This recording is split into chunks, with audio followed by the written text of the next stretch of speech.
Cari telespettatori, ben ritornati con noi ancora, buon anno, perché visto che è il venerdì storico per quanto riguarda la presenza dello SPCGL del Veneto, buon anno anche ai nostri ospiti. Abbiamo qui con noi il piacere di avere Elena Di Gregorio, segretaria dello SPCGL del Veneto, segretaria ovviamente generale, grazie di essere qui con noi. Buongiorno, ben ritrovati. E ben ritornato anche Giuseppe Di Girolamo, segretario regionale SPCGL Veneto, responsabile previdenza. Grazie, buongiorno, buongiorno a tutti.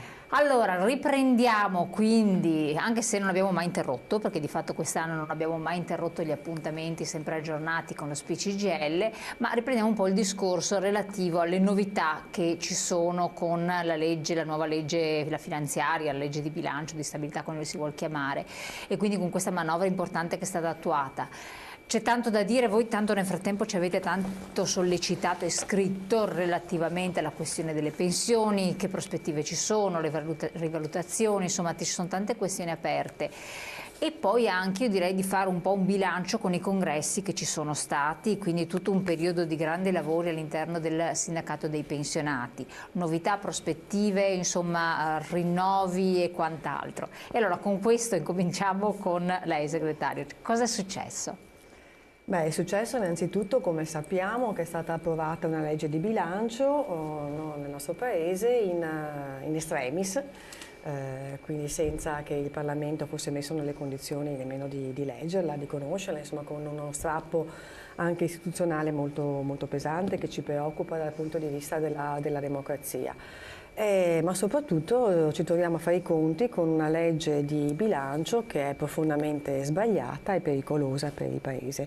E noi siamo preoccupati come sindacato dei pensionati, perché poi è una legge che è una manovra che colpisce in maniera pesante anche i pensionati. Ecco, che cosa? Analizziamo un po' nel merito anche l'evoluzione che c'è stata, in che posizione vi ha visto via via? Ma noi siamo fortemente impegnati con una piattaforma che è una piattaforma unitaria di tutto il mondo dei pensionati, assieme anche alle confederazioni, CGIL, CISL e UIL, per una riforma della legge Fornero. L'abbiamo fatto tante volte anche qui in questa trasmissione ed è una riforma che è attesa dal mondo del lavoro, dai cittadini, dai pensionati, che noi abbiamo sollecitato e continuiamo a sollecitare, ci siamo mobilitati, abbiamo riempito le piazze chiedendo un intervento. Le forze politiche che governano questo Paese avevano promesso un intervento strutturale di cancellazione addirittura della legge Fornero e ci troviamo di fronte invece alla montagna che ha partorito un topolino, per cui non si parla assolutamente di cancellazione della Fornero. Ma ci sono dei piccoli interventi, poi insomma Giuseppe interverrà nel merito, nello specifico, perché appunto alle parole non seguono i fatti in maniera precisa, ma si mettono le mani in tasca ai pensionati e questo è una cosa inaccettabile. Ancora una volta si va a colpire le persone che hanno contribuito in questo Paese, le persone oneste, quelle che hanno sempre versato i contributi e che hanno pagato le tasse. Perché dice si mette le mani nelle Si mettono tasche? le mani in tasca perché si blocca la rivalutazione, quindi i pensionati ci rimettono soldi, ma soprattutto si fa una manovra che premia l'evasione e colpisce le persone oneste. Allora, questo Paese ha un problema strutturale molto pesante che è quello dell'altissimo tasso di evasione.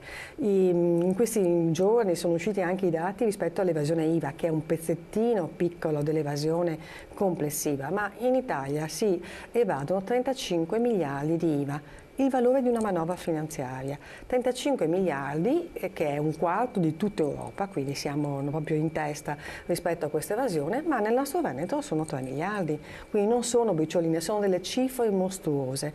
E questo governo, come i precedenti, quindi nulla di nuovo da questo punto di vista, altro che cambiamento, continua con i condoni, con i premi agli evasori, quindi con un messaggio per cui evadere va bene, nel senso che poi prima o poi un qualsiasi governo farà il condono e quindi non vengono mai puniti. Però era visto come un sistema per recuperare il recuperabile. Ma certo, ma perché non si riesce, perché non si è riusciti a recuperare nulla. Ma allora non si fa e non si vuole fare una seria lotta all'evasione fiscale.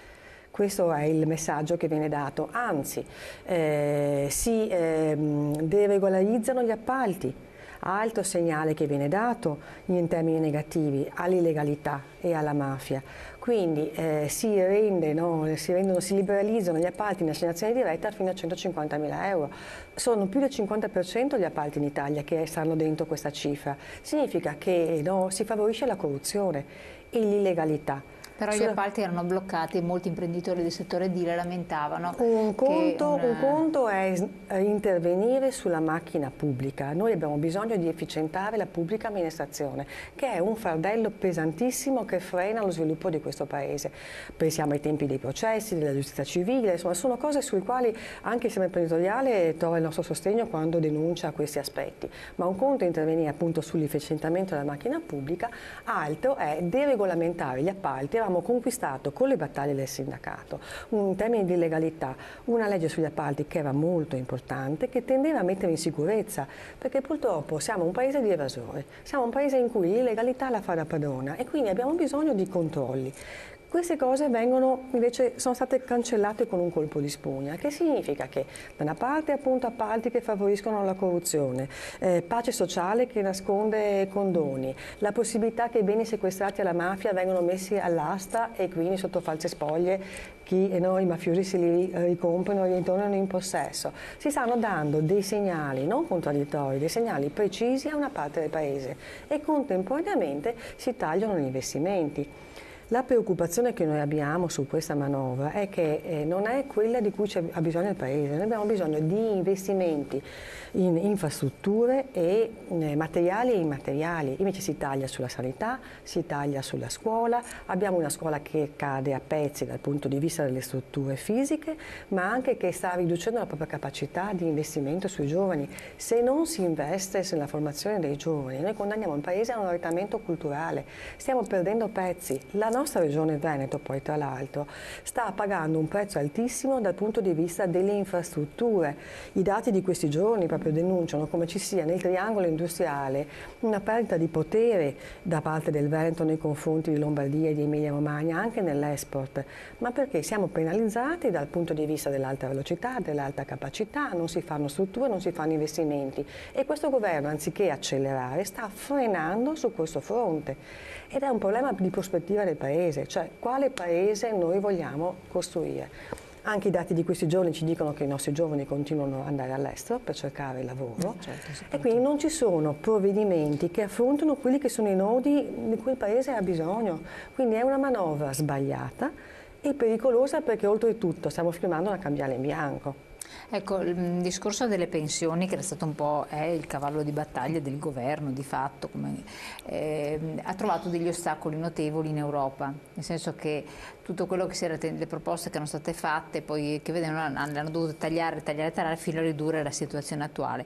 Quindi noi siamo comunque, per quanto ci sia una forma leggera anche di trasgressione, eccetera, di presa di posizione, però l'Europa ci tiene sotto scacco per certi provvedimenti importanti perché il deficit quello deve essere e sotto non ci possiamo andare. Quindi dove si poteva tagliare se non qui? Allora, si poteva tagliare appunto recuperando le risorse da chi ce li ha, dai ricchi in primo Quindi mettere luogo. una tassa? Ma se si parla, come poi vedremo, insomma, rispetto a una richiesta di solidarietà ai pensionati, che stiamo parlando di pensioni medio-basse perché sono pensioni insomma di 1.500 euro, 2.000 euro lorde e si interviene lì chiedendo una solidarietà a quella parte che ha costruito questo Paese, insomma, che ha lavorato e non si va a toccare chi invece ha redditi anche da lavoro, che sono molto superiori, perché questo si evita di fare. Il Centro Studi di Mediobanca l'altro giorno ha pubblicato dei dati rispetto ai consigli di amministrazione delle società quotate in borsa italiane. Allora, i consiglieri di amministrazione prendono mediamente più di 900.000 euro all'anno e si sono aumentati la retribuzione, i compensi rispetto all'anno scorso del 14,5%. Allora, un intervento equo che guardi a come è distribuita la ricchezza nel Paese, se c'è da fare un sacrificio, tirare la cinghia a tutti perché dobbiamo risanare il Paese, guardare i giovani, eccetera, bisognerebbe cominciare a mettere le mani là dove ci sono anche delle condizioni insomma, di favore. Non certo al mondo del lavoro, quello, no, che già sta pagando un prezzo altissimo perché ha delle retribuzioni che sono ferme al palo, e ancora meno ai pensionati che hanno una situazione di mera sopravvivenza. È vergognoso quello che viene fatto, il problema è che viene raccontato in un modo diverso, ci raccontano come se stessero facendo la rivoluzione, hanno rappresentato uno scontro con l'Europa grossolano, falsificato. Sono, no, come se andassero lì per battere i pugni. In realtà siamo dei sorvegliati speciali.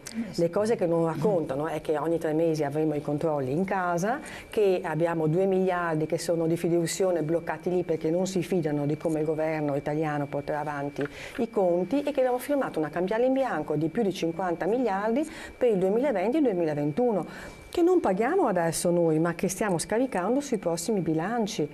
Ed è una cosa gravissima questa, nemmeno il governo Berlusconi aveva fatto un debito e un impegno di questo tipo quando aveva firmato la cambiale sull'IVA, no? E noi la stiamo facendo adesso, ma non viene raccontata questa cosa, non viene detta la gravità della situazione. Allora, se siamo di fronte a una situazione così grave, bisogna che ci sia una consapevolezza da parte del Paese, che si scelga dove investire. E invece abbiamo tagliato anche quei pochi investimenti che erano previsti nella prima versione di bilancio. Quindi si taglia tutto quello che produce lavoro. Quello che manca in questo Paese è il lavoro. E non si può continuare a pensare di risolvere questo problema dando assistenza, finta, reddito cittadinanza, che poi insomma riguarderà una parte del Paese, perché abbiamo già visto insomma, rispetto anche alla distribuzione territoriale, insomma, che non... Però il Sud lo rivendica, dice di averne bisogno, perché sono in una situazione dove non riescono a trovare lavoro, non riescono a trovare occupazione e hanno bisogno di provvedimenti di sostegno. Allora, un conto sono interventi a sostegno della povertà, no? Rispetto al quale noi avevamo con i governi precedenti ottenuto il REI, che è un reddito di inserimento, l'avevamo fatto assieme all'Alleanza per la Povertà. Viene mantenuto questo REI? Allora, stiamo parlando di qualcosa che non si sa, perché noi non abbiamo in mano il decreto attuativo del reddito di cittadinanza e dell'intervento sulla pensione per quanto riguarda la fantomatica e millantata quota 100. Quindi non c'è ancora nulla di concreto, perché arriverà nei prossimi giorni, insomma, no? E quindi lo vedremo concretamente. Ad oggi non abbiamo la versione definitiva rispetto a questo. Il REI stava cominciando a funzionare, era insufficiente come risorse, quindi se c'era un intervento legato alla povertà, lo strumento c'era, no? Invece si vuole continuare a dire che bisogna ripartire da zero, cancellare, negare tutto quello che c'era all'esistente, ma ripartire da zero significa che veramente si riparte da zero, perché poi per far funzionare le cose ci vogliono strutture, ci vogliono strumenti, ci vogliono mesi. E quindi quando sentiamo dire in televisione da qualche ministro si va alle poste, si va al CAF, noi abbiamo anche noi i nostri istituti, appunto, il CAF, ma il CAF dice noi siamo pronti, ma per fare cosa? Ce lo dicessero, per fare cosa? Non ci sono informazioni, non ci sono istruzioni, non c'è nulla di concreto, quindi una cosa prima che funzioni ci vuole il tempo, no? E quindi si distrugge prima di costruire. Certo. Questa è la preoccupazione, anche per un tema delicatissimo come quello della povertà, che necessita veramente di interventi. Però ai nostri giovani noi dobbiamo dare lavoro. Questo è un'altra problematica. Noi dobbiamo avere il lavoro di cittadinanza, non l'assistenza.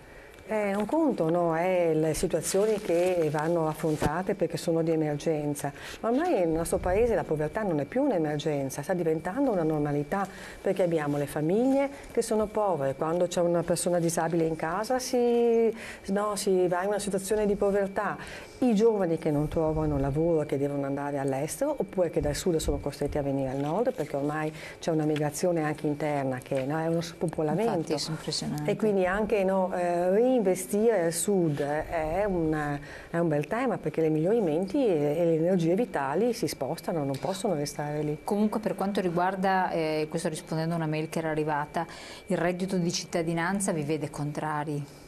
Allora, noi dovrebbe capire cos'è. Bisogna capire cos'è, perché se è una forma di intervento a sostegno della povertà, c'era già il REI che va potenziato e quindi su questo bisogna lavorare, che è un intervento che vede l'impegno anche dei servizi sociali, perché c'è un tema che è legato anche all'inserimento e al recupero in una comunità di situazioni che sono emergenziali. Se è invece un inserimento lavorativo è un'altra cosa, ma lì c'è tutto il lavoro che vede l'impegno dei centri per l'impiego, che è tutto da costruire. Perché non dimentichiamoci che sono stati destrutturati i centri per l'impiego, perché prima erano delle province, poi la Del Rio ha cancellato le province, poi non c'è stata la riforma istituzionale e comunque mancano organici, mancano le competenze. Bisognerebbe, le politiche attive per il lavoro sono indispensabili. Noi siamo fortemente favorevoli a che si investa sui centri per l'impiego e sulle politiche attive per il lavoro. Farlo però distribuire il lavoro che non c'è è complicato. Torniamo alla matrice di tutto, bisogna creare lavoro. Questo Paese ha bisogno di strutture materiali e immateriali, bisogna investire sugli asili. Anche perché le pensioni vengono pagate da chi lavora sostanzialmente. Sì, ma voglio dire, abbiamo bisogno di mettere in sicurezza il territorio e l'ambiente e quindi lì si crea lavoro. Abbiamo bisogno di fare asili nido e scuole, anche per favorire il lavoro delle donne, perché altrimenti sappiamo che questa cosa stiamo fanalino di coda in Europa. Abbiamo un sistema culturale e un'arte da valorizzare come patrimonio artistico anche per il turismo. Abbiamo una ricchezza del paese da mettere, da far fruttare e giovani che sono laureati, che hanno studiato, sui quali abbiamo investito che non mettiamo al lavoro. Lì sarebbero gli investimenti, lì sarebbe da andare allo scontro con l'Europa per dire noi rispettiamo quel vincolo perché quel vincolo è assurdo, no? È un vincolo che frena lo sviluppo di un paese, ma investiamo appunto per creare lavoro, perché lì si genera poi reddito, si genera ricchezza, ma si genera anche quella dignità. Certo, allora a me piace ricordare la Costituzione, il primo articolo della Costituzione è una Repubblica fondata sul lavoro. In quelle poche parole c'è l'essenza di quella che erano i nostri padri fondatori, l'origine del nostro paese. Non è fondata sull'assistenza. Certo, questo è fondata sul lavoro. Quindi noi rivendichiamo la dignità del lavoro, un lavoro che deve essere ben retribuito, adeguatamente retribuito. Perché noi è una cosa con la quale anche il reddito di cittadinanza non fa i conti, è il lavoro povero. Ci sono persone che lavorano e che non arrivano a fine mese, così come ci sono pensionati che hanno lavorato una vita, che hanno una pensione e visto anche il livello di pensione medie che abbiamo in Veneto, che non arrivano a fine mese. Ma infatti e che vengono con questa manovra tartassate e penalizzate. È una cosa vergognosa. Noi siamo arrabbiatissimi, siamo già scesi, ci siamo già mobilitati, abbiamo manifestato davanti alle prefetture a Venezia, così come in tutta Italia, e noi siamo intenzionati a continuare la mobilitazione contro questa manovra e contro questo intervento penalizzante di blocco delle valutazioni. Secondo voi nei decreti attuativi si potrà intervenire in qualche modo come correttivo e quindi c'è ancora un margine di intervento, oppure ormai alle acta est, il dato è tratto? Ma si deve intervenire, perché allora ci sono troppe le persone che si stanno ribellando e stanno reagendo a questa manovra di bilancio. Non c'è solo appunto il mondo dei pensionati, c'è il mondo del lavoro, il sistema delle imprese che ha bocciato questa manovra, gli artigiani, il Confindustria, perché appunto non ci sono gli interventi strutturali, non ci sono gli investimenti, non c'è il lavoro. E quindi è una manovra che è sbagliata, bisognerà nell'attuazione, nelle scelte che vengono fatte intervenire. Ma lo stesso Presidente Mattarella, quando nel messaggio di fine anno ha detto non si può mettere la tassa sulla bontà, quella cosa vergognosa che hanno fatto, di aumentare la tassazione a tutte le associazioni di volontariato, che tra l'altro colpirà anche le case di riposo pubbliche. No? È un tema che è inaccettabile. Verrà fatta questa cosa? Ma noi ci auguriamo che venga ascoltato anche l'appello del Presidente della Repubblica, che è un autorevole appello, e che quindi si metta a mano delle scelte che sono scellerate, ma che sono state fatte nella fretta di far quadrare dei conti per accontentare propaganda elettorale. È questo che ci preoccupa. Chiaro, poi passo la parola a Giuseppe sul tema delle pensioni, ma è questo che ci preoccupa, che siamo in mano a un mix tra incompetenza, non conoscenza dei meccanismi e irresponsabilità, come se non ci fosse un domani. Si vive all'oggi perché dobbiamo andare a votare per l'Europa e quindi bisogna tesorizzare un consenso. Noi abbiamo a cuore il futuro del nostro paese, nostro e dei giovani. Certo, dopo torneremo sulla questione anche a livello regionale di sanità e sociale, mi do la parola, però ci buttiamo a bomba anche su analisi tecniche, però voglio andare prima in pubblicità così abbiamo più tempo da dedicare completamente, abbiamo anche le slide di supporto, quindi pochi secondi, poi siamo di nuovo con voi.